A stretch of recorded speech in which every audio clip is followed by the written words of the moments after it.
Hi, this is John Forsland, TV voice of the Carolina Hurricanes. You're watching the Power Play Break, the place to talk about pucks.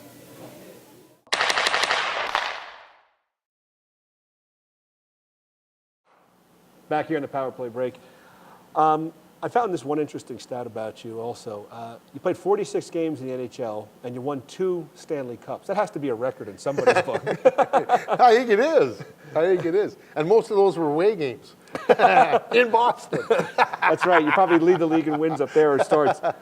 Why do you think those two, that year, 74 and 75 Stanley Cup winners, are still endured to that town today in Philly? What made them special? Well, I think what people that have lived there all their lives explained it to me. I mean, I go back now, and it's like I never left there, and I've been in Tampa for 20 years now. But they had not won anything. I think the closest thing to a championship was the 60 Eagles or something like that. But they were just starving for something, and I think the timing was perfect. The city wasn't really doing well. It was kind of down on, in the whole area, it was down on its luck type of thing. There wasn't a whole lot of industry thriving at the time. And all of a sudden you got these bunch of toothless guys from Canada coming in, and it caught the imagination of the city. And we were a lunch pail type of team. I mean, blue collar and, tough, Philly's a tough city. Yeah. And they kind of, I think they just kind of adopted us. And I think a lot of it was too, Chris, is that Freddie Shero, too, was, he told us after a while, he said, listen, you guys, you got to start giving back. You can't just take all the time.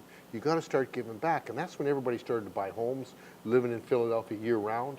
And we did a lot of charity work. We used to have a slow pitch softball team that we'd go around, and we'd raise, and we wouldn't play for the big charities. Like we wouldn't play for United Way or like that. We would be local. We found out if some kid or some family needed money, we would go and put on a charity softball game. Like I remember one time we were up in the Northeast in Philly, and there was one kid who needed, I think he had to need some heart surgery and that, and we raised like 10 to 15 grand for him and that, and geez, we'd get 7, 8, 9, 10,000 fans to watch him play softball.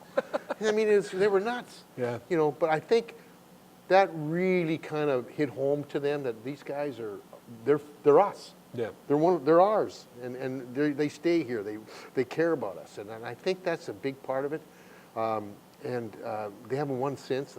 They've probably been to the finals more than any other team since the expansion. And haven't closed. But they haven't closed. You take a look, including because the next year when we went to the finals again, and Montreal beat us. I think it's been like counting those cups and that. I think it's like 8 times or 9 times they've been to the finals, and we only won the first 2. So I think that's a lot of it, Chris, and I think a lot of it was timing was perfect, and everybody remembers those. I mean that. Just I'll be quick with it, but when HBO did that Broad Street Bully special on us, the producer, when I was talking to him on the phone, he was a little too young to remember watching us play and everything, but his whole family was Flyer fans. And before he could go to any of the games, and he says, I had to know all the history of the team, or else my older brothers and my dad wouldn't take me. Talk about that night in Vancouver quickly. I found this story absolutely. It was really, Dick Irvin, that rat, he wrote 2 books about it. Dick, come on, why you keep these? Because it's a funny story. The funny part of it was that, everybody hated us. Everybody hated us. And even Clarence Campbell couldn't stand us, because he would ruin the game. They're doing this, or da-da-da, and all we did was play to 110, 115% of the capacity every game we went somewhere. Oakland would drive 5,000 fans. We go there, they'd sell out. Yeah. Weeks in advance. But this guy came out of the stands and grabbed a hold of Donson. Of course, that's when we had all the hair. Yeah, the hair, the mustaches. Like I said, they all looked like porn stars. They had all the Fu Man shoes and, the Nehru jackets and all that. And he came out of there and he grabbed Selesky by the hair and was pulling him up like this. Well, he was like maybe 3 feet past you. And instead of me going this way, I jump over the stands to go after. Well, by the time I get there with all my equipment on and going over people and everything, the guy could have drove to Seattle. And so it was really funny. And then when that came in, then the cops came, and And then, of course, as soon as the cops came and grabbed me, then all our teammates came up. And I guess Freddie the Shero statute of limitations is gone now, right? Oh, God, long time. Yeah, okay. But I mean, I loved, Fred Shero said, I wish they kept Taylor in jail until September because then he would have been in the best shape of his life reporting for training camp. That's exactly. I mean, he had some great quotes. So, That's exactly what he said, too. And that was the same year he was going to take me to Russia with him to get training in Russia. But I think he had too many Canadian ginger ales when he told me that one. So now you get traded to Pittsburgh and your career ends, and you transition to a broadcaster. How difficult was that for you to make that transition? Really hard. When I quit, it was one of those things. Ren Blair was the general manager of Pittsburgh at the time, and he said, I want to sign you. No, I'm not going to sign you. I want to sign you. And I got fed up with it. I said, Ren, just to hell with it. I'm done. I'm not going to. I worked too hard. I went from that Eastern League all the way up to a Stanley Cup champion. I'm not going to work my way all the way down. I said, that's it. And so I quit, and I was miserable the whole summer. I was not a very nice person to be around. And Clarkie, one day he said, come on, let's go in and talk to Ed Snyder, see what we can do. We got to get you doing something. He says, you're too damn miserable not to be. So we went in and talked to Mr. Snyder, and he said, wow. He says, I didn't realize you were quitting. He says, we're starting this new thing called Prism. Yep, Sports Network, yeah. Philadelphia Regional In-Home Sports and Movies. And he said, Lou Scheinfeld's heading it up. He says, I want you to go over and talk to him. He says, we would love to hire here, but, Don Earl had another year left. So I went over to talk to Lou, and he said, oh, my God, this would be great. Not so much of being me, but you being a Broad Street bully and a Stanley Cup champion. It would open up a lot of doors for them, give them a lot of notoriety and a lot of publicity for the new channel. And that's how it started. It was wild. First game, what was it like for you? Well, we never had commercials. Holy crap, I never thought I could talk that long. He just kept going and going and going. I couldn't talk. But you were with Gene Hart. I mean, Gene Hart, that must have been... Well, no, actually, when Prism, it was Hugh Gannon. Okay. Huge. And it was funny because that was what they were advertising. It was a pay-per-view channel. That was when pay television was just starting to come in. HBO, I think, had been around for maybe 2 years, tops. So Hugh Gannon was the play-by-play guy. Oh, man, it was something. I'll tell you what, you have to really come up with a lot of stuff. And I can remember they said, well, you got to give more color. And I says, I remember Rick Tocchet playing, and I kept saying he made his own spaghetti sauce. I must have said that about 50 times in the first telecast. He makes his own spaghetti sauce, Now, you've worked with some great guys, Gene Hart, you worked with Mike Emmerich. What rubbed off from them? Preparation. Yeah.